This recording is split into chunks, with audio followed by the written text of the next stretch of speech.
Ísak, hver fyrstu viðbrögð?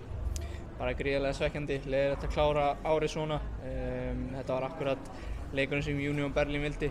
Ég sagði við í gær að spila mjög langa bolta, set pieces, skora úr einu set piece. Við erum búin að fá okkur 14 mörk úr set pieceum, þannig að við erum ekki nógu góðir þar, það er nokkuð ljóst. Það var nokkuð lokaður leikur.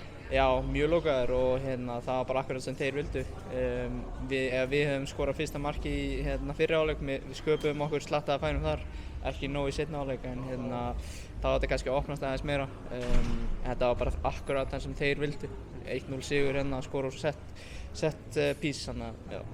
Hvernig lítur þetta rauðaspjald út fyrir þér? Bara ég hélt þetta var ekki rautt út af velli en svo ég sá þetta aftur á vídeóinu það var bara pjúra rautt held ég sko. Ég held að hann væri meira með hendurnar uppi síðuna en hann er alveg með hana lengst út þannig að það sé bara pjúra rautt sko. Tók eftir í leiknum að það eru svona kaflar þar sem er þögn í stúkunni. Hvernig er að spila á þeim mínútum? Þetta sé eitthvað mótmæli sem þeir eru með núna. Voru ekki fyrstu 15 mínútur sunguðu ekkert. Ég held að sé eitthvað mótmæli en ég tek í rauninni ekkert eftir því. En þegar það er sungið mjög hátt þá tek ég eftir því en það voru eitthvað mótmæli eða er eitthvað mótmæli í gangi þannig að já.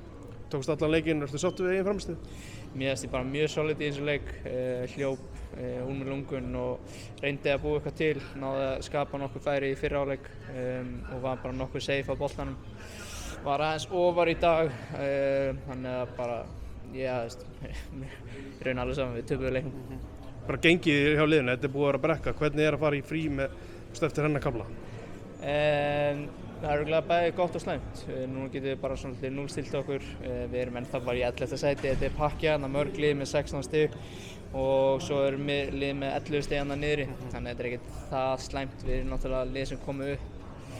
En eins og þú segir, núna kaflinn frá síðkasti, það gerir þetta kannski aðeins verra. Við erum ekki búin að vinna í 6 leikjum, eða 6 eða 7 leikjum. Þannig að núna þurfum við bara núllstilt okkur og fara í frí og svo koma sterkir tilbaka. Takk fyrir því, Ísak. Takk.